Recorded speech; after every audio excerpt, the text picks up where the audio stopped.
딱 반발 더 깊게 들어가는 뉴스 프레스룸입니다. 주말 새 안녕하셨나요? 이 주말 내내 폭설이 내리더니 눈이 그치고 이젠 한파가 몰려왔습니다. 이 나가면 감기 조심, 또 빙판길도 조심하셔야 되니까요. 안전하게 집에서 프레스룸 보시기 바랍니다.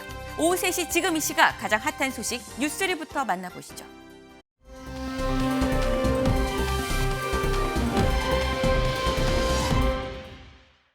당권 출마를 고심 중인 나경원 전 의원이 무소의 뿔처럼 혼자 가라는 이 천태종 무원 스님의 말을 SNS에 올리며 출마 선언이 임박했다는 해석이 나옵니다. 윤심을 등에 업은 김기현 의원은 어제 오세훈 서울시장과 공개 만찬을 가지며 연대와 포용을 뜻하는 연포탕을 끓일 수 있어야 한다고 이야기했습니다. 국민의힘 전당대회 소식 잠시 뒤에 전해드립니다. 앞으로 위치 추적 전자장치 착용자가 전자발찌를 끊고 도주할 경우 이 죄질에 상관없이 인적 사항이 공개됩니다. 법무부는 이 같은 내용이 담긴 피부착자 소재불명 사건 공개 규칙을 마련해 시행에 들어갔습니다. 이전까지는 성폭력이나 살인, 강도 등 중범죄 전과가 있는 경우에만 정보가 공개됐지만 개정 훈령으로 전자발찌를 훼손하고 도주한 경우라면 이 범죄 전력과 무관하게 인적 사항과 혐의 공개가 가능해졌습니다. 네, 대장동 개발 의혹을 수사 중인 서울중앙지검이 이재명 더불어민주당 대표에게 설 연휴 이후 검찰 조사를 받으라고 소환을 통보한 것으로 전해졌습니다. 이재명 대표 지난 10일에는 성남FC 후원금 의혹으로 수원지검 성남지청에 출석해 조사를 받았는데 이번 소환에도 응할지는 미지수입니다. 잠시 뒤 자세한 소식 전해드립니다.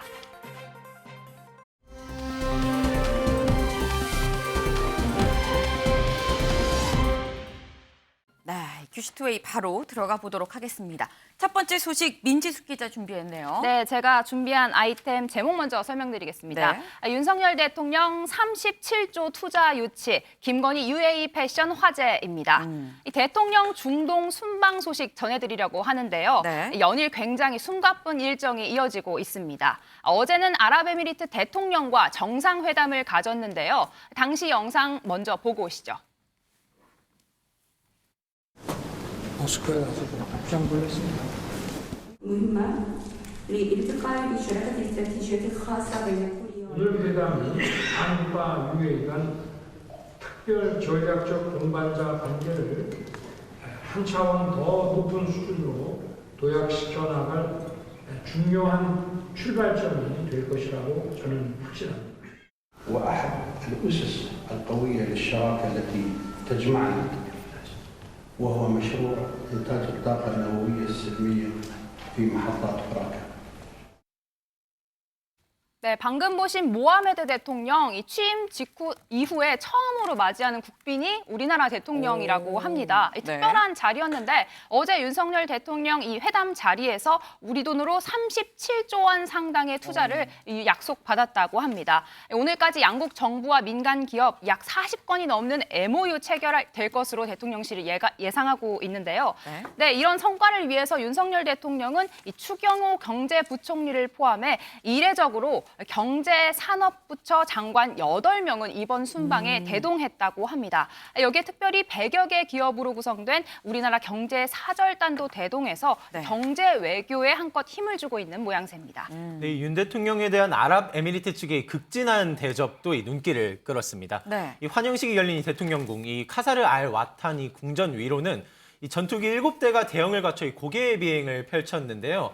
이 태극무늬를 상징하는 붉은색과 이 푸른색 비행운을 내뿜으며 소위 에어쇼를 펼쳤다고 합니다. 이 밤에는 또 저렇게 비행운으로 이제 저희 태극무늬를 좀 표현해 준 건데 또 밤에는 이 대통령궁을 이 태극무늬 색깔 조명으로 밝혀서 이 자료가 나갈 텐데 보시는 것처럼 이렇게 태극무늬 마찬가지로 빨간색과 파란색을 통해 우리나라를 위한 좀 대우를 좀 이렇게 표현했다고 합니다. 일부러 하루 도착하기 전으로 이 조명을 전부 다 이렇게 바꿨다고 하는데요. 윤 대통령 부부가 지나는 길에는 병사들이 이 도열한 상태로 맞이를 하는가 하면 이 21차례의 예포를 발사하는 등 이 극진한 대우로 맞이했습니다.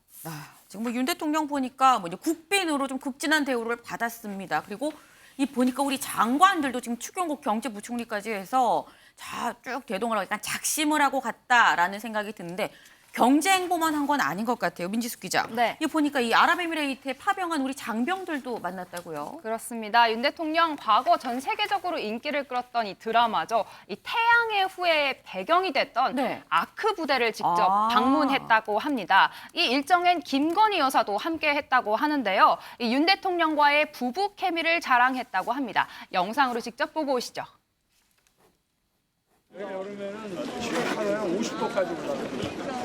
낙타들이 좋아할 것 같아. 기가 막혀! 4,000m 높이에서 4,000m. 예, 4,000m면 높은 게 아니지. 침투해야 되고 지역 정확하게 가서 떨어져. 이게 제일 멋있는데. 그래서 내려오는 거. 감사합니다! 태양의 후예들입니다. 해봤죠? 예! 혹시 사막 여우 있나요? 아니죠. 그러니까. 난 진짜 동물 좋아하니까. 네, 김건희 여사 이렇게 가벼운 대화를 통해 장병들을 응원하는 모습 보였는데요. 네. 이 매복을 위한 길리 슈트를 입은 장병에게는 덥지 않냐, 낙타들이 좋아할 것 같이 생겼다 이런 네. 이야기를 던지기도 했습니다. 이 부대 측은 윤 대통령 부부에게 아크 부대원들의 얼굴이 담긴 액자와 명예 아크 부대원 모자를 선물했다고 합니다. 네, 이뿐만 아니라 김 여사 이 단독 일정도 소화했는데요. 네. 이 아크 부대의 여군들을 별도로 만나서 격려하는 시간까지 가졌습니다. 이 앞선 영상부터 보셨지만 직접 그러니까 대원복을 입고서는 대원들과 함께 했고요. 이 군복 입은 여러분을 이 아랍에미리트에서 만나니 자랑스럽고 든든하다라는 표현과 함께 그 지금 함께하고 있는 이 시간이 이 국가와 개인 모두에게 좀 도움이 되는 시간이었으면 좋겠다 한다는 그런 응원의 마음을 직접 여군들을 찾아서 따로 방문하는 시간 가졌습니다. 네, 아니 좀 군복을 보니까 좀 생각이 납니다. 이 태양의 후예에서 송중기, 송혜교 씨가 입었던 그 군복이구나 싶은 생각이 좀 드는데, 근데 원래 이 김건희 여사가 보통 좀 옷을 약간 좀 화려한 색깔이 좀 포함해서 그렇게 입곤 했는데 네. 군복 말고도 좀 이번에는 좀 무채색으로 입었다 이런 얘기가 나오더라고요. 그렇습니다. 제가 앞에서 UAE 패션이다 이렇게 네. 소개해 드렸는데 김건희 여사 이 중동 순방 일정에 딱 맞는 의상을 갖춰 입어서 눈길을 끌었습니다. 일단 현지에 도착했을 때는 이 사막을 연상시키는 베이지색의 정장, 구두를 갖춰 입었고 네. 아크 부대에서는 좀 전에 보신 것처럼 군복을 입었죠. 또 마지막으로 모스크를 찾을 때는 검은색 정장에 머리엔 아랍 전통 의상인 이 샤일라를 두른 모습이 포착돼서 주목을 받았습니다. 네, 근데 샤일라를 두른 모습도 좀 눈에 띕니다. 이정근 위원님. 네네. 지금 보면은 네. 37조를 네. 투자를 유치를 했다고 합니다. 뭐 네. 일단 아직은 MOU를 체결을 한 거기 때문에 뭐 네, 실제로 그렇습니다. 성사가 돼야 되긴 합니다만 일단 분위기는 좀 좋아 보이긴 해요. 네, 그렇습니다. 대통령실에서 지금 발표한 것이 네. 굉장히 좀 자랑스러워하는 것 같아요. 내용을 보면 원래 한 12조 원 정도를 예상했던 것 같아요. 아. 그런데 3배가 된 거죠. 오, 네. 왜 3배가 됐느냐가 더 중요하냐면 네. 지금 원래 아랍에미리트에서 가장 많이 투자를 한 국가가 영국이에요. 네. 근데 영국이 지금까지 15조 원, 우리나라로 15조 원을 투자받았거든요. 아, 그러면 더블이 넘네요. 그렇죠. 중국이 6조 원 정도. 그러니까 지금 가장 많았던 영국보다도 우리가 더 많이 투자를 받았다. 물론 MOU지만 네. 그럼에도 불구하고 여기 그 점에 대해서 굉장히 지금 이게 대단하다라고 좀 분위기가 업돼 있는 것 같고요. 두 번째는 사실 이게 그 윤 대통령이 경제가 우선이다 하고 이제 외교 전략을 이제 말씀하시지 않으셨습니까? 네. 그런데 가장 중요했던 게 중동 메가 프로젝트예요. 바로 중동이 이제 화석 연료가 고갈되고 에너지 다변화가 되고 또 새로 무엇인가를 투자하기 위해서는 스마트 시티라든지 또는 4차 산업혁명과 걸맞는 무엇인가를 만들어야 되는데 거기에 우리나라가 얼마큼 참여할 수 있느냐가 중요하거든요. 이미 사우디아라비아의 왕세자 방안에서도 나타났듯이 카타르, 사우디아라비아 마지막에 이 지금 아랍에미리트까지 이런 신중동붐을 지금 불 수 있는 그런 여건을 이번에 확실하게 마련했다. 이게 지금 대통령실의 이 초점인 것 같습니다. 그렇군요. 아니 가장 많이 이 아랍에미레이트가 투자를 했던 영국보다도 지금 이 갑절이 넘는 금액을 일단 현재 유치를 했기 때문에 이게 실제로 정말 투자가 이루어지는 그 시점까지 굉장히 좀 열심히 실제 성과로 또 이어질 수 있도록 해야 되지 않나 싶습니다.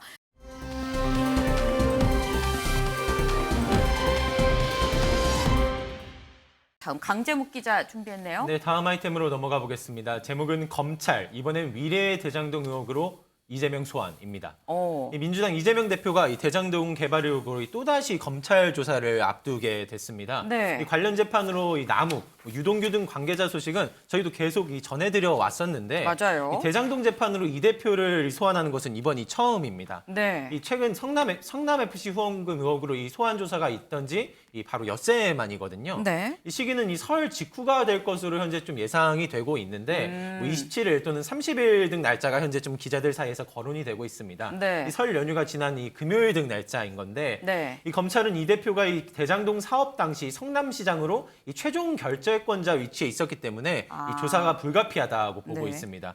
또한 이 수사 역시 지난해부터 오랜 기간 동안 계속해서 이어져 온 만큼 이 소환 준비가 충분히 이뤄졌다라는 입장입니다. 근데 그렇다고 한다면 이재명 대표가 그래서 나간다고 합니까? 네, 이 해당 보도가 전해지고 이 대표를 향한 이 관련 질의가 또 이제 쏟아졌는데 답변 없이 지나치는 모습이 있었거든요. 직접 확인하고 오시겠습니다. 검찰 조사 소환 일부 받으실 수 있으세요? 자, 조금 나갈게요. 대장동 관련해서 중앙지검에서 증거 받으실 수 길 좀 부탁드립니다. 저기 우리 대변인들이 얘기해. 일지는 많으면 좋겠습니다. 자, 그러니까 나오시면. 아유. 이번에도 소환에 응하실지만 아니 좀 잠깐만 좀 저기 뭐 공간을 좀. 소환에 응하실 생각이신가요? 네, 이 대표 본인의 반응을 좀 살펴보셨다면 이 당 차원의 반응도 좀 같이 살펴보려는데요. 관련 소식에 대해 아직 통보받은 바 없다, 전혀 통보받은 바 없다라고 저희가 이제 들어오기 직전까지 이 취재를 좀 이렇게 했을 때 네. 그러니까 전해받은 바가 없다고 좀 확인을 했었습니다. 이 민주당 비서실 또 대표실 등 어느 쪽으로도 당에서 공식적으로 소환 통보를 받은 것은 아직 확인되지 않는다라고만 이렇게 말을 아끼는 모습이 있었는데요. 네. 때문에 출석 여부에 대해서도 아직은 함구하고 있는 모습이고 이 앞서 지난 검찰 출석 여부를 두고도 이 당 차원의 의원총회를 열어 이 출석 여부를 결정한 바가 한 차례 네. 있었죠. 이번 역시도 지도부와 이 당 차원의 논의가 이 출석 전에 있을 것으로 예상은 되고 있는 상황인데요. 지난 소환 당시에도 이 통보 방식을 두고서는 이 당 차원에서 강한 반발, 또 비판이 좀 있었던 차였습니다. 김의겸 의원 발언 특히 좀 있었는데요. 직접 듣고 오시겠습니다. 오늘 아침에 한 9시 무렵에 팩스로 찍 하고 그냥 한 장 들어왔습니다. 그런데 보냈다는 이야기도 없었습니다. 오히려 이 팩스를 발견한 것은 오전 11시쯤이었고 그 전에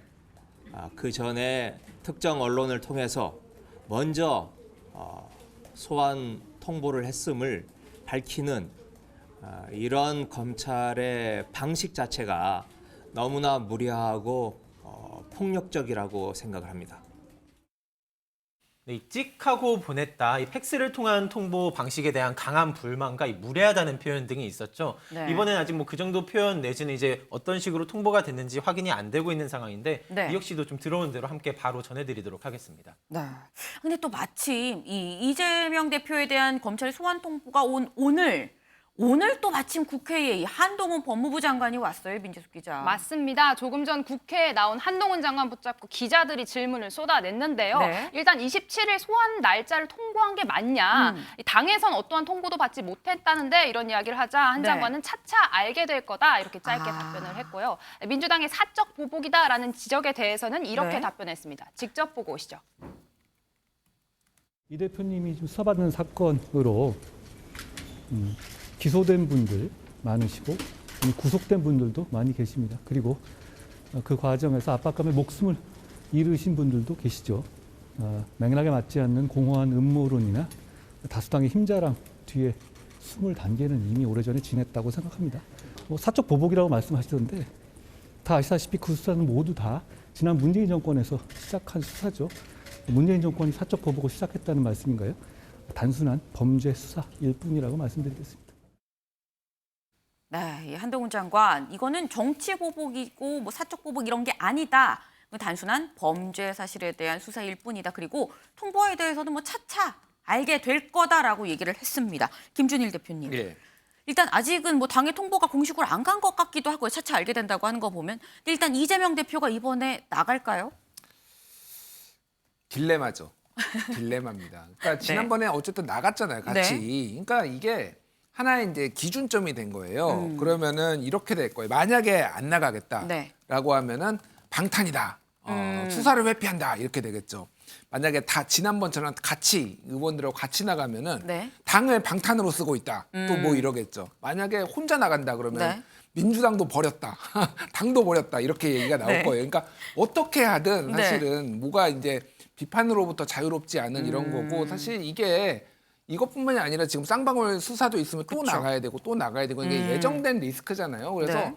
사실 어떤 선택을 하더라도 이상하지 않습니다. 어떤 선택을 하더라도 말이 되고 어떤 선택을 하더라도 욕을 먹을 이제 이런 상황인데 다만 지금 이 대장동, 백현동 요 건 같은 경우에는 이재명 대표 검찰에서 그동안 봐왔던 거는 돈을 받았을 것이다. 정치 자금을. 근데 현재까지는 그게 안 나왔잖아요. 네. 그렇다고 본다라면은 여기에 대해서 굳이 안 나갈 이유가 있을까? 그런 생각은 들어요. 그러니까 이거에 대해서 배임이라고 보통 이제 걸려고 하는 것 같은데 그거에 대해서는 나가서 지금까지 사실관계 다 소명을 했고 네. 그거를 서면으로 다시 제출을 하든 지난번처럼 아니면 그런 식으로 좀 대응할 가능성이 높지 않을까 그래 보여집니다.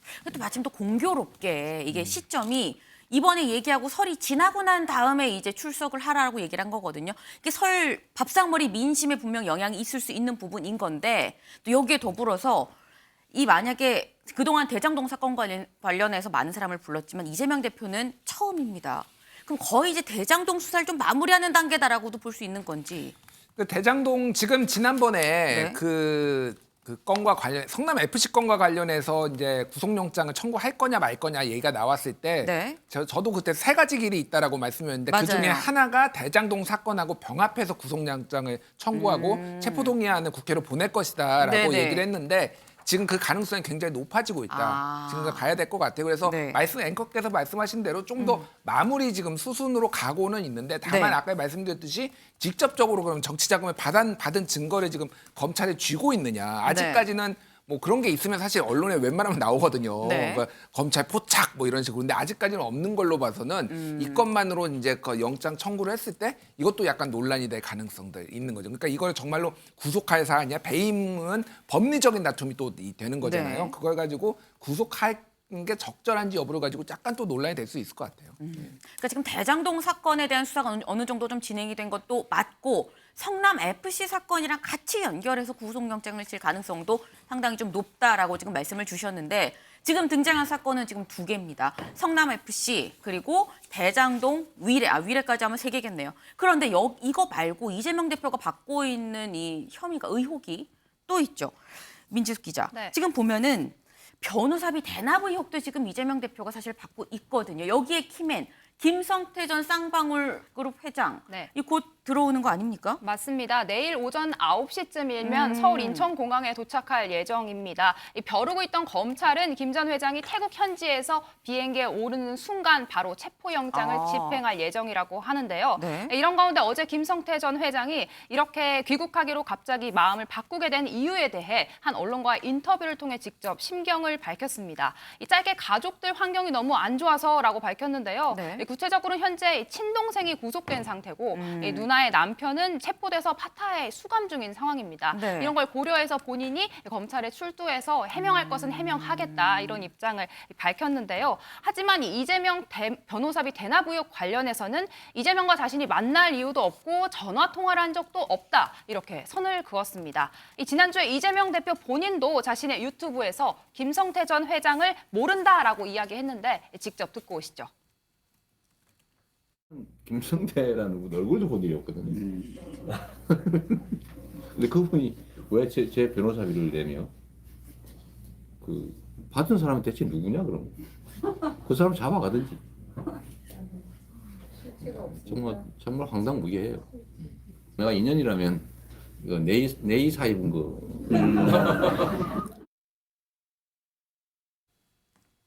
네, 이렇게 이야기한 만큼 그 김성태 전 회장이 한국에 귀국해서도 이재명 대표와의 관계성을 검찰이 곧바로 밝혀낼 수 있을지 이런 여부가 좀 주목이 되고 있습니다. 이종근 의원님. 네네. 지금 앞서 말씀하신 것처럼 구속영장 얘기가 계속 나오고 있거든요. 네네. 근데 이재명 대표는 지금 여기에 대해서 민생으로 좀 돌파를 하겠다. 그리고 뭐 기본소득 이 위원회 위원장을 지금 맡고 이 민생으로 밀고 있는데 돌파가 될 수 있을까요? 일단 이재명 대표로서는 당의 계속 당대표로서 운영하고 있다라는 모습을 보여줘야 합니다. 네. 그것이 뭐 자신의 어떤 사법 리스크를 벗어나든 안 벗어나든 당연히 해야 될 어떤 지금 임무인데 네. 문제는 이겁니다. 당대표는 사실상 사람들을 지휘하는 지휘자이지 자기가 오케스트라의 지휘자가 갑자기 나서서 바이올린을 키거나 혹은 피아노를 치면 물론 주목은 계속 받겠지만 그러나 화음이 일어날 수는 없지 않겠습니까? 네. 즉 이런 기본사회위원장 뭐 이런 위원장을 계속 만들어서 여러 그것을 담당할 수 있는 의원들한테 나눠주고 스타가 되게 만들어줘야 되는데 이를테면 이해찬 대표 같은 경우는 참 잘했어요. 박지원 대표도 그랬고 그런데 지금은 자신이 지금 사법 리스크가 급하다 보니까 이게 민생인 건 맞는데 이렇게 오해가 될 수가 있어요. 아, 사법 리스크를 벗어나기 위해서 계속 자기가 모든 걸 다 하려고 하는구나. 자기가 모든 어떤 조명을 다 받으려고 하는구나. 이렇게 돼버리거든요. 그러니까 이 사법 리스크 때문에 모든 행보가 다 잘못 익힐 수 있다. 이것이 사법 리스크의 지금 하나의 어떤 한계일 수도 있다라는 거죠. 그러니까 이재명 대표가 뭐 민생으로 돌파를 하겠다는 게 아닐 수 있음에도 불구하고 이 사법 리스크의 어떤 프레임에 갇혀서 그런 식으로 보일 수가 있다는 지금 말씀을 주신 것 같습니다. 이재명 대표, 지금 우리가 항상 이재명 대표를 얘기할 때 자꾸 사법 리스크, 뭐 이재명 대표는 검찰 리스크라고 얘기를 해달라라고 얘기를 하기도 했었죠. 이 얘기를 지금 안 할래 안 할 수가 없는 그런 상황인데 이런 가운데 강재묵 기자, 또 반대로 문재인 전 대통령은 뭔가 이 수면 아래에다가 서서히 수면 위로 올라오는 것 같은 지금 그런 모습이에요. 네, 문 전 대통령이 퇴임 후 머물고 있는 이 경남 양산 평산 마을이죠. 네. 북카페를 열 것이라는 보도가 좀 이어지고 있습니다. 네. 지지자를 위한 공간 마련을 넘어서 이 직접 책방지기로도 나설 것이라는 이 내용이 좀 전해지면서 주목되고 있는데요. 먼저 지난해 5월 이 양산 사저로 향하던 이 문 전 대통령 모습과 발언부터 저희가 영상으로 먼저 준비해봤습니다. 저는 이제 완전히 해방되었습니다. 자유인입니다. 제 아내와 함께 얽매이지 않고 이제 자유롭게 잘 살아보겠습니다.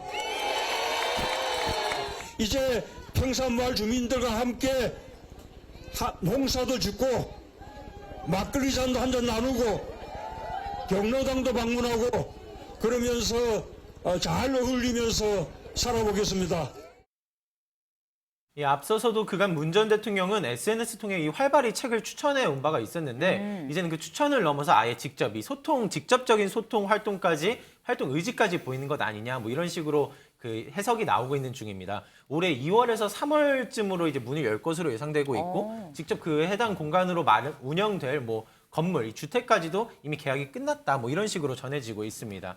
실제 문 전 대통령은 이 최근 한 인터뷰 통해서 이 책방 관련 구상과 이 취지를 밝히기도 해서 좀 주목이 된 바가 있었는데요. 네. 이 시위 등으로 주민들이 이 피해를 겪는 것에 대해서 본인이 도움을 줄 수 있는 방법이 무엇인가를 생각하다가 마을 책방을 떠올리게 됐다. 뭐 이런 식으로 설명을 했습니다. 이 운영 의지 그리고 소통 의지를 엿보이고 있는 만큼 이 구심점이 될지 등 뭐 내용들이 주목되고 있습니다. 네, 하지만요, 문 전 대통령 임기 중에는 분명 퇴임하면 잊혀진 삶을 살겠다 이렇게 이야기했는데 3년 전 신년 기자회견 때 모습 보고 오시죠.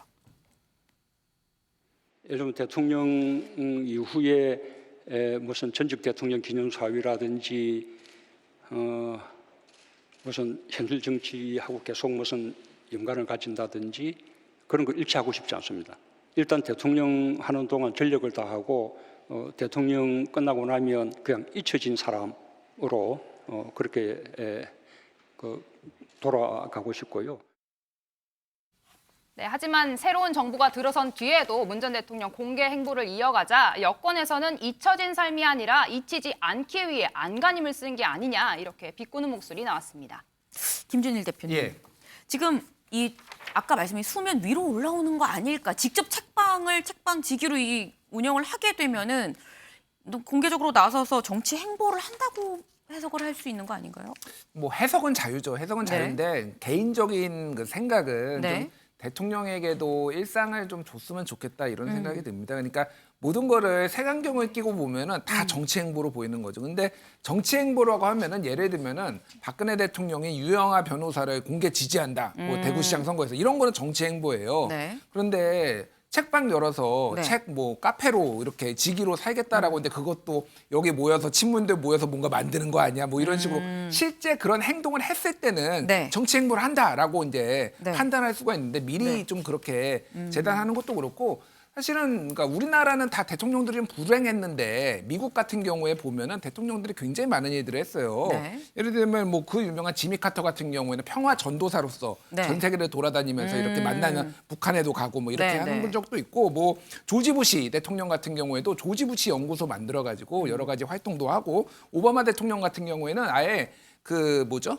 그 다큐멘터리 맞아요. 프로덕션을 만들어 가지고 네네. 아카데미상도 받습니다. 여기에서. 그리고 엘고어 부통령이긴 하지만은 네. 그건 뭐 불편한 진실 만들어 가지고 여기서 아카데미상 만들고 그러니까 네. 좀 다양한 활동을 좀 보장해 줬으면 좋겠다. 그래서 비판하고 싶으면은 정치 활동을 하면 그때 비판하시라. 이런 말씀 좀 드리겠습니다. 예. 일단 책방을 여는 것까지는 사적인 영역으로 볼 수 있고 그 외에 뭐 기타 뭐 수익이라던가 모이는 사람이라던가 이런 다른 포인트들에서 뭔가 비판할 여지가 있으면 그때도 늦지 않는다라는 말씀을 또 주셨습니다.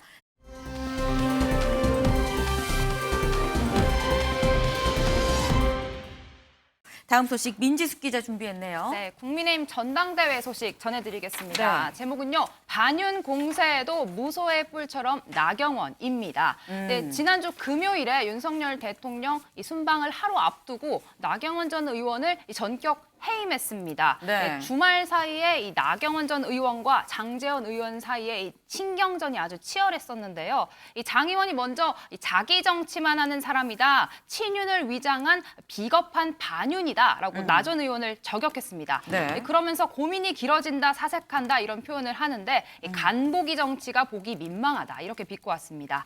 여기 나경원 전 의원 제2의 진박 간별사가 쥐락펴락하는 당이 과연 총선을 이길 수 있겠냐라며 맞받아쳤는데요. 네. 이 나경원 전 의원의 반박에 장제원 의원이 재반박했습니다. 나는 제2의 진박 간별사가 될 생각이 결코 없다. 그러니 나경원 전 의원도 제2 유승민이 되지 말길 바란다라고 반격했습니다. 네, 이 두 사람 사이 논쟁이 뜨거워지자 결국 이 중재자까지 등장했습니다. 이 바로 정진석 비대위원장인데요. 네. 이 동지들끼리 너무 날이 좀 서 있는 것 같다 하고 이 분위기를 누그러뜨리려 했는데 오늘 발언부터 직접 듣고 오시겠습니다. 당대표 얼굴로 치르는 선거가 아니고 윤석열 대통령의 얼굴과 성과로 치러질 선거인 것입니다. 이번 한 주는 국내 정치 뉴스보다 윤석열 대통령의 경제 외교 뉴스가 언론 헤드라인을 장식했으면 하는 게 제 솔직한 심정입니다. 전당대회가 시작도 하기 전에 상대방을 향한 말이 같은 당 동지라고 하기에는 너무 날이 서 있는 느낌입니다. 좀 더 차분하게 갔으면 좋겠습니다. 네, 또 친윤, 이 반윤으로 인한 이 논쟁 불씨를 잠재우려는 이 모습도 있었는데요. 이 주자들은 물론 당원들이 친윤, 반윤이라는 단어를 말을 쓰지 않았으면 한다라고 표하기도 했습니다. 예, 하지만 이어진 주문이 또 다른 반발을 좀 야기하는 그런 장면도 있었는데 네. 이 전당대회를 이 당을 흠집내는 기회로 사용 말아달라면서 이 대통령을 공격하고 또 당을 흠집내는 분들 당과 선관위가 즉각 제재에 나서겠다라고 밝힌 것입니다. 여기에 유승민 전 의원과 이 진중권 작가가 나서는 그 표현들이 있었는데 소개해드리면 유 전 의원이 지금이 일제시대냐 하며 강하게 또 비판했고요. 네. 대통령 공격하면 당이 즉각 제재한다고 협박이라니라는 표현을 담았습니다. 이 진중권 작가 역시도 육갑태를 떨고 있다라는 표현이 좀 수위 높은 표현과 함께 네. 이 남조선 최고 존엄이 이참에 인민의 힘으로 바꾸라는 듯한 이 수위 높은 비난이 이어갔습니다. 네, 지금 굉장히 지금 이 정진석 비대위원장의 얘기에 좀 비판이 날이 좀 서 있는 이런 목소리도 있었는데, 근데 어쨌거나 정진석 비대위원장의 이런 뭐 중재가 과연 통할는지라는 생각이 드는 게 민지숙 기자. 네. 이게 단순히 뭐 장제원 의원 그리고 나경원 전 의원이 두 사람 간의 갈등이 아니었거든요. 그렇습니다. 전당대회 나 전 의원과 친윤계 전체의 정면 충돌 양상으로 번져가고 있습니다. 이 장제원 의원뿐 아니라 이 친윤계 다른 의원들도 나 전 의원 총공세를 계속 펼쳐왔기 때문인데요. 이 친윤계 의원들과 가까운 김성태 중앙위원회 의장은 이 나경원 전 의원이 왜 장관을 못했는지 스스로 잘 알 것이다 이렇게 꼬집었습니다. 직접 듣고 오시죠. 그래서 본인도 윤석열 정부가 이렇게 출발하고 난 이후에 어떤 행토로든지 국정에 참여하고 싶어 했어요. 제가 알기로도 윤석열 대통령 측근 인사들 사무실이라든지 심지어 개인 집까지 찾아가서도 뭐 본인이 역할을 하고 싶어 한 그런 간절함이 있었던 분이에요. 이제 이게 장관 자리는 국회에서 청문 동의가 이루어져야 되잖아요. 지금 저출산 부위원장 같은 경우는 국회 청문 절차가 없이도 임명이 가능한 자리예요.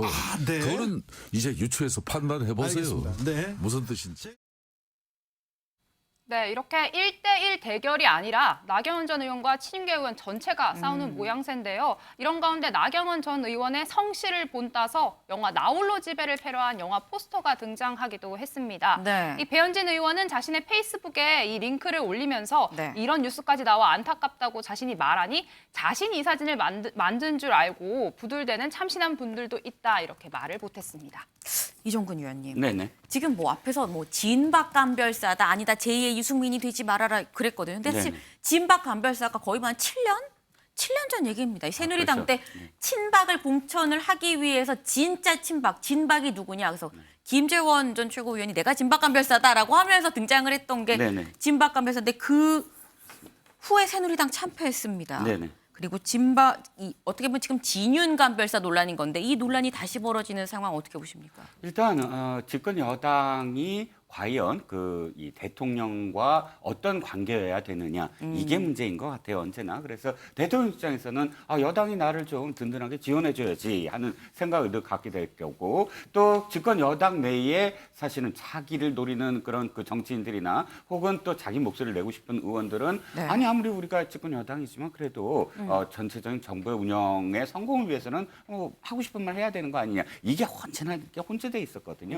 그런데 그럼에도 불구하고 선을 넘으면 안 된다. 지난번에 진박 이건 완전히 선을 넘어버렸잖아요. 그러면서 완전히 참패하는 어떤 계기가 됐습니다. 그런데 몇 년이나 됐다고 그걸 다시 잊어먹고 똑같은 용어를 되풀이한다? 국민들은 아마도 7년이지만 7일 전에 벌어진 것처럼 아주 생생하게 기억을 하고 있을 겁니다. 국민들은 다 기억하고 있다. 그러니까 역사는 되풀이된다고 하지만 안 좋은 건 되풀이하면 안 된다라는 말씀을 지금 주신 건데, 그런데 나경원 전 의원 일단 친윤계가 어떻게 보면 거의 총공세를 지금 하고 있는 상황에서 좀 말을 아끼는 것 같기도 하고요. 맞습니다. 가능한 한 이 윤석열 대통령과는 각을 세우지 않으려는 모습 보이고 있는데요. 지난주에 공식 행사장에서도 윤 정부 성공을 기원한다 이런 건배사를 하기도 했었죠. 관련된 영상 같이 보고 오시죠. 윤석열 정부 성공을 위해서 우리 모두 절대 화합, 절대 단합, 일치 단결해서 내년 총선 승리를 반드시 이루자는 뜻에서 제가 오늘 이 잔을 들고 건배사는 이렇게 하겠습니다. 윤석열 정부의 성공을 위하여 절대 화합! 네, 나 전 의원 오늘도 SNS에 윤 대통령 순방 이틀 만에 40조 원 투자 이끌어내 가슴이 벅차오른다 이렇게 밝히기도 했습니다. 그런다고 해서 출마를 안 한다는 뜻은 아닙니다. 전당대회 준비는 차근차근 하고 있는 것 같은데요. 이 기자들과 소통하는 단체 카톡방을 개설을 했습니다. 이 방을 운영 중인 이 김민수 혁신위원 이 대변인으로 임명됐다 이런 소식도 주말간에 전해졌는데 일단 본인은 아니라고 합니다. 아직 당 캠프가 뭐 공식적으로 꾸려진 건 아니다라는 입장을 밝혔습니다. 그렇군요. 아니 근데 일단 뭐 단체 카톡방도 만들고 뭐 공보 역할을 할 사람도 뭐 물망에 거론이 되고 그렇다고 한다면 대체 출마 선언을 언제 한다는 겁니까? 네, 나 전 의원 오늘도 여전히 숙고 중이다라는 입장인데요. 하지만 조금 전에 들어온 소식, 나 전 의원 이승만 전 대통령과 같은 이 전직 대통령 노역을 차례로 찾았다. 이 비공개 일정이 조금 전에 전해졌습니다. 원래 선거에 나가기 전에 후보들이 이렇게 전직 대통령들 묘소를 찾으면서 이 명분 쌓기에 나서는데 그런 행보가 아닌가 이런 해석이 나오고 있습니다. 이 측근들도 이 대통령이 순방길에서 돌아오면 나 전 의원 출마 선언을 할 것 같다 이렇게 보고 있는데요. 관련된 모습 영상으로 보고 오시죠. 요 며칠 사이에 뭐 행보라든가 페이스북에 올린 글을 보면 출마 의지는 뭐 명확해 보이지 않습니까? 아마 이제 대통령이 국익을 위해서 외국에 나가 계시고 하니까 그 기간에 어떤 의사를 밝히는 것은 좀 예의가 아니다. 국내 정치 걱정하시게 만드는 그래서 이제 귀국 후에 의사를 바뀔 걸로 제가 알고 있고요. 사실상 뭐 나 전 대표 같은 경우에는 저출산 부위원장 사의를 표할 때부터 그런 출마 의지가 굉장히 컸다 이렇게 보여지고 있습니다.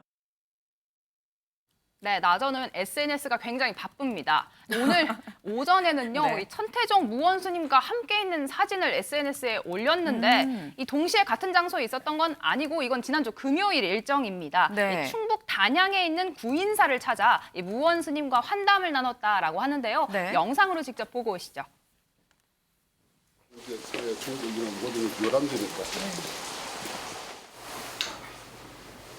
여기 앉으니까 밖에. 부처께서 말씀한 같이 무쇠 불처럼 고고하게 가라했듯이 그런 진리를 새겨서 그렇게 하셔야죠. 살다 보면 이런 내 본연의 그 어떤 그 길을 잃어버릴 때도 있지요. 그래서 시간적 여유를 좀 가지고자 천천히 좀.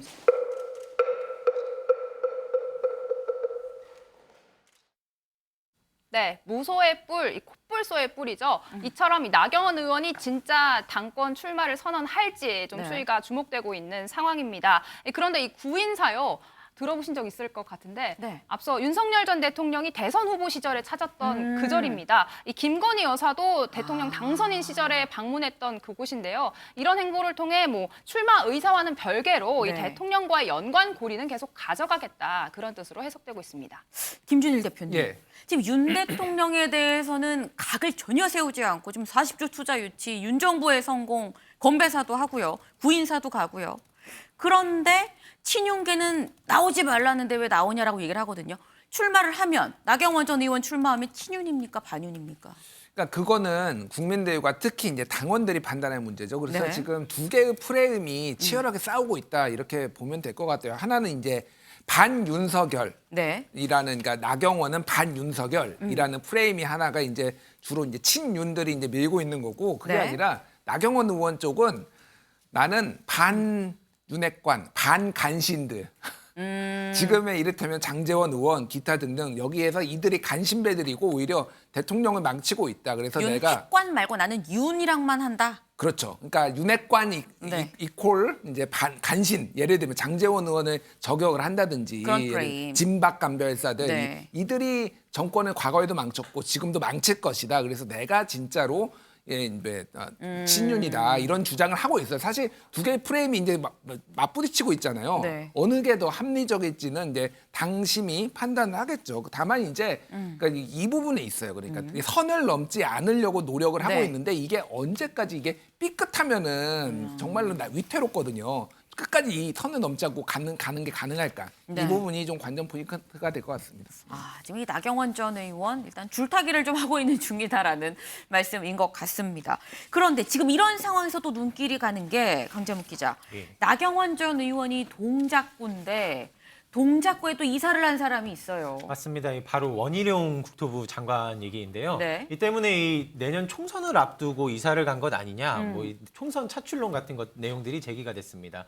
이 원희룡 장관이 바로 해명에 나섰는데 이 동작구로 이사한 것은 맞다라고 이게 확인을 해주면서도요. 네. 이 총선 출마와 관련된 것은 아니라고 이제 바로 선을 그었습니다. 이 아내와 본인의 출퇴근 동선을 고려한 거다. 이 조건에 맞는 집을 찾은 것뿐이다라는 설명을 보이면서 네. 이 출마설에는 바로 일축하는 모습이 있었습니다.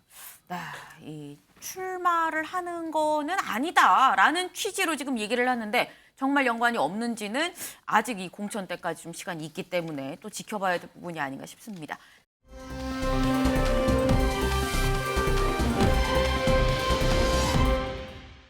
다음 또 강재묵 기자가 준비를 네, 했네요. 맞습니다. 제가 좀 이어서 설명드리겠습니다. 네. 제목부터 소개드리면요.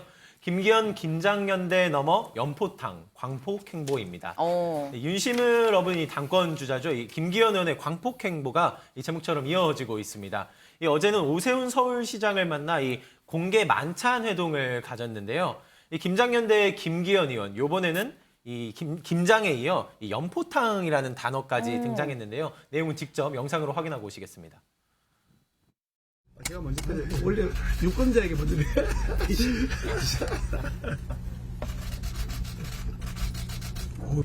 이 식당이 잔치집이어서 이름 그대로 우리 전당대회도 잔치집이 되고 우리 국민들도 계속해서 이렇게 카메라 앞에서 하시려고? 아니 됐어요. 우리 얘기 좀 할게. 우리 당이 그 연대 그리고 포용 통합을 통해서 연포탕을 끓일 수 있는 그런 모습이 돼야 된다. 그 정치 여러 가지 현안들에 대해서도 국민들께서 정말 잔치집처럼 그렇게 신나는 나라를 만들 수 있도록 당이 역할을 해야 된다. 네, 듣고 오신 것처럼 연대와 포용을 통해 연포탕을 끓일 수 있는 당이 돼야 한다. 이 단어마다 좀 고심을 하고 있는 듯한 느낌을 좀 주고 있는데요. 네. 이 회동을 마친 오세훈 시장 역시도 이 반응을 보였는데 친윤, 반윤 등 용어가 좀 사라졌으면 좋겠다며 이 중립적인 듯한 모습을 보이기도 했습니다. 이 서로 동동주의 건배를 나누며 당심의 구애하는 행보를 계속해서 이어가고 있습니다. 오세훈 서울시장 아주 바쁩니다. 어제에 이어 오늘 저녁에는 나경원 전 의원과 단독 비공개 만찬을 하고요. 네. 내일은 안철수 의원과도 만날 예정이라고 합니다. 하지만 오세훈 시장 오늘 이 나 전 의원과의 만남은 네. 다른 당권 주자의 만남과는 다르다. 왜요? 이렇게 이야기했습니다. 왜냐하면 나 전 의원 현재 이 동작을 당협위원장직을 네. 맡고 있잖아요. 네. 이 전대 당권 주자로서가 아니라 이 당협위원장과 시장의 만남이다. 이렇게 성격이 조금 다르다라고 설명을 했습니다. 이정근 의원님. 네네.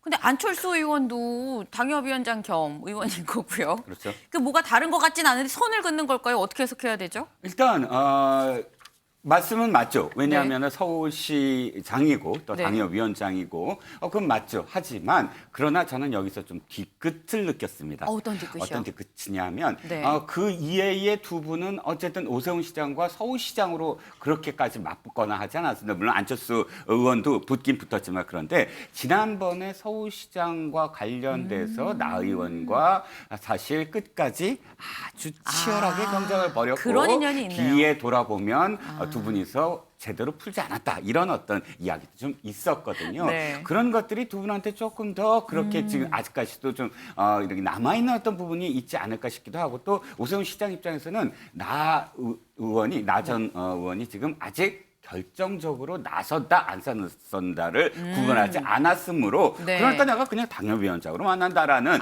모범적인 교과서적인 그런 답변을 하지 않았나 싶습니다. 일단 나경원 전 의원이 뭐 명확하게 출마한다, 뭐 안 한다 밝힌 게 아니기 때문에 어느 정도 약간 좀 거리를 두는 게 필요할 수도 있겠다라는 말씀 좀 주셨는데 나경원 전 의원 사실 주말 동안에 지난 금요일에 저희 방송 끝나고 너무 많은 일이 한꺼번에 막 휘몰아쳤습니다. 해임되기도 했고요. 그 이후에 뭐 장제원 의원이랑 뭐 주고받고 친윤계 공격도 있었고 뭐 여러 가지 일들이 굉장히 많았는데 더불어서 김기현 의원의 지지율도 상당히 큰 변화가 있었어요. 맞습니다. 이 김기현 의원이 지지율 순위에서 나 전 의원보다 항상 이 후순위 또 그것도 이제 큰 수치와 순위 차이를 좀 보여왔었는데 네. 이 최근 한 여론조사에서 이 오차범위 내이긴 하지만 나 전 의원을 앞서 1위에 자리하는 결과를 보이기도 했었습니다. 보시는 것처럼 32.5%의 김기현 의원이 자리하고 있고요. 네. 이어서 나 전 의원이 26.9%를 보이고 있습니다. 그러니까 결국에는 가장 앞에 자리한 결과를 보인 건데 이 지난달 자료부터 좀 함께 살펴보시면은 이 8%대로 5위를 기록했었던 이 김기현 의원이었거든요. 이어서 이제 한 달 만에 이제 2위로 껑충하면서 크게 오르더니 결국에는 지난 주말 결국 1위까지 바뀌면서 급성장하는 추이를 보이는 장면이 있었습니다. 네, 그런데 김기현 의원이 갑자기 1위를 차지한 이 여론조사를 두고 나 전 의원 측은 이 신뢰성 논란을 제기하고 있습니다. 이 여론조사를 진행한 미디어 트리뷴이라는 이 언론사가 네. 한 선거 기획사와 똑같은 주소지를 갖고 있기 때문인데요. 이래서 뭐 여론 마사지를 한 게 아니냐 이런 의혹을 제기하고 있습니다. 안철수 의원도 이 여론조사 결과가 나오기 전날에 미리 어떤 식으로 결과가 나올 것이다 라고 밝혔다며 적절하지 않다라고 지적했습니다. 네, 여기에 김기현 의원이 또 바로 또 반발하는 모습 보였는데요. 네. 이 트집 잡기라며 반박에 나섰습니다. 이 최근 상승세에 고무된 듯한 이 자신감이 담긴 표현도 함께 담겼었는데 이 공연한 트집 잡기 앞서 말씀드린 대로 함께 있었고 누가 출마하고 안 하고에 관심이 없다. 누가 하든지 어차피 대표는 김기현이라며 이 어대현이라는 단어까지 본인이 SNS에 해시태그라고 하죠. 이게 샵이라는 표현과 함께 네. 이 용어를 활용하며 자신감을 보이는 모습이 있었습니다. 김준일 대표님. 네. 지금 이 나경원 전 의원 쪽에서는 이 여론조사 믿을 수가 없다라고 좀 얘기를 하고 있거든요. 어떻게 보십니까? 일단 뭐 사실관계를 좀 말씀드리면은 그 네. 미디어 트리뷴이라는 곳이 지금 리얼미터에 정기적으로 조사를 의뢰하고 있어서 계속 발표를 하고 있어요. 네. 다만 작년 4월에 서울시장 여론조사했을 때 잡음이 한번 생겼어요. 그때 박주민 의원이 네. 본인의 이름이 아예 빠져버렸다. 자기가 경쟁력이 있는데 그래가지고 굉장히 문제 제기를 했을 때가 바로 이 미디어 트리뷴이 의뢰를 하고 네. 리얼미터가 했었던 거거든요. 네네. 이번에도 또 잡음이 생겼어요. 그러니까 여러 가지로 조금 잡음이 생긴다는 거고 주소가 같고 대표자가 같습니다. 미디어 트리뷴이라는 언론사하고 그 플랜 A 컨설팅이라는 정치 컨설팅 하는 데하고 아예 그 주소가 같고 대표자가 같아요. 네. 공개가 돼 있습니다. 네. 그러니까 사실은 컨설팅을 하면서 언론사를 하는데 이것도 의뢰를 했다 이런 거부터 자유롭지 않은 거는 사실이고 네. 또 하나는 이제 이거는 그러니까 여심이라고 하죠. 중앙선거여론조사 심의위원회에 당내 선거는 올릴 필요가 없는데 네. 일반적으로 여론조사는 여론조사 업체는 신뢰도를 위해서 이것도 다 올려요. 예를 들면 쿠키뉴스가 한길리서치에 의뢰해서 최근에 발표한 것도 다 올라가 있거든요. 네. 근데 이것만 지금 이게 리얼미터에 빠져 있어요. 안 올렸어요, 리얼미터가. 그러니까 이런 게 사실 올려버리면 되는데 네. 오히려 약간 의혹을 조금 부풀렸다. 이런 거를 좀 지적을 안 할 수가 없었는데 어쨌든 조작이 됐는지 여부는 알 수 없죠, 우리가. 그건. 예. 그렇군요.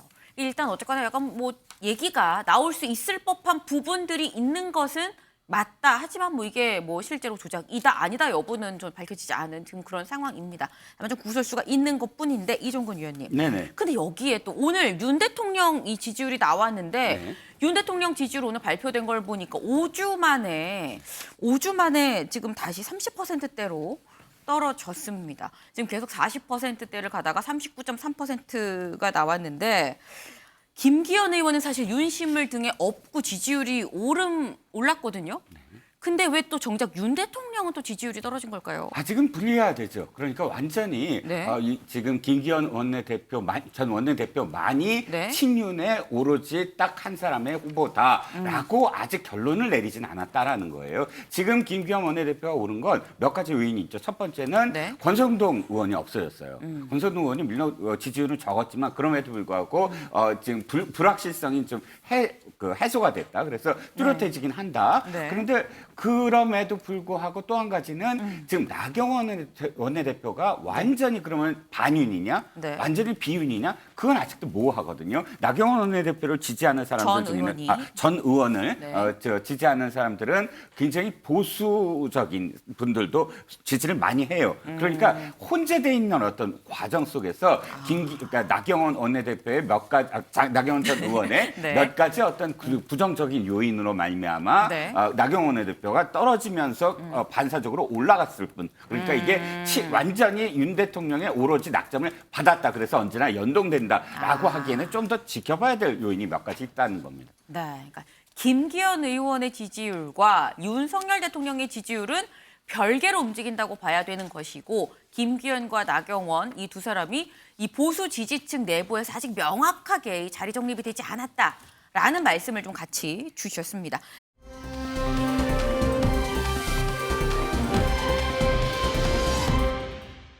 다음 민지숙 기자가 준비를 했네요. 네, 마지막 사건 사고 소식으로 마무리하겠습니다. 이 네팔 추락 여객기 수색 재개 여행 떠난 부자는입니다. 네, 트레킹으로 유명하죠. 네팔 이 포카라 지역으로 향하던 여객기가 추락했다는 소식 어제 전해졌습니다. 네. 이 탑승객 72명 전원 사망했다는 보도도 전해지고 있는데 이 당시 상황 목격자와 현지 교민 이야기 이어서 듣고 오시죠. से आवाज़ आई उसके बाद हम लोग निकल के छत के ऊपर गए तो फिर देखे धुआं तो हम लोगों को लगा कि ऐसा कि मतलब लगता है एयर जो है क्रैश हो गया है दुखद भयो हैन अब यसको उद्धार कार्यको निम्ति सम्पूर्ण शक्ति लगाइएको छ नेपाली सेना सशस्त्र प्रहरी सबै अहिले छानबिन जाँचबुझ भइराखेको छ हामीले अब 기사에 이제 한국분 두 분 탑승하셨다고 나오더라고요. 그래가지고 좀 걱정하고 있어요. 네, 이 사고 여객기 포카라 공항 내리기 직전에 추락했다고 합니다. 네. 이 밝은 대낮에 여객기가 추락하는 장면이 SNS에 퍼지기도 했는데요. 또 인도 국적의 한 승객이 해당 여객기 안에서 라이브 방송을 했는데 이 영상 안에 여객기가 추락하는 장면이 고스란히 담겨 있기도 합니다. 현지에서 지금까지 시신 68구가 발견이 됐고 아직 네. 4명의 생사는 확인이 안 된 상황입니다. 어제에 이어 오늘 수색이 재개되고 있는 상황인데 그런데 사고 난 여객기 탑승자 명단에 아까 교민이 이야기했던 것처럼 네. 한국인 2명, 이 성씨가 유 씨로 알려진 아들과 아버지가 포함되어 있다는 안타까운 소식 함께 전해졌습니다. 아니 그럼 지금 이 우리 한국인 2명, 이 유 씨 성의 아버지와 아들 이 두 사람은 지금 어떤 상황인 겁니까? 네, 안타깝게도 아직까지는 이들 이 한국인 탑승객의 생사 여부가 확인되지 않고 있습니다. 네. 이 시신이 68구를 이제 말씀드렸듯이 먼저 발견했지만 네. 이들 사망자에 한국인이 포함되어 있는지 여부가 아직 확인이 안 되고 있는 상황입니다. 말씀드린 것처럼 40대 유모 씨와 그 10대 아들 둘인데 네. 이 아들의 방학을 맞아서 이 여행차에 출국한 과정에서 이 변을 당한 것으로 전해져서 안타까움을 더하고 있거든요.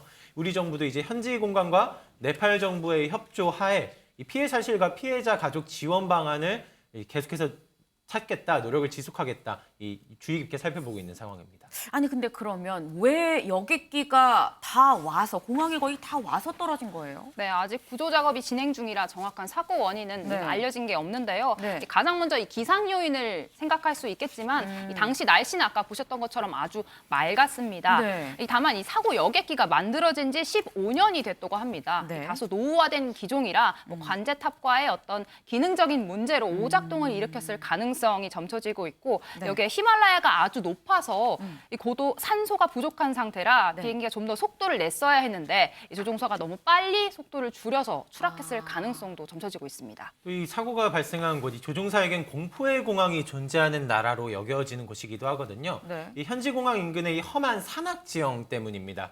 이 사고가 발생한 네팔 포카라는 이 수도 카트만두에서 약 140km 정도 떨어진 이 도시인데 네. 이 현지 항공 관계자들이 사이로도 이착륙이 까다로운 곳으로 양명 높은 곳으로 전해지고 있습니다.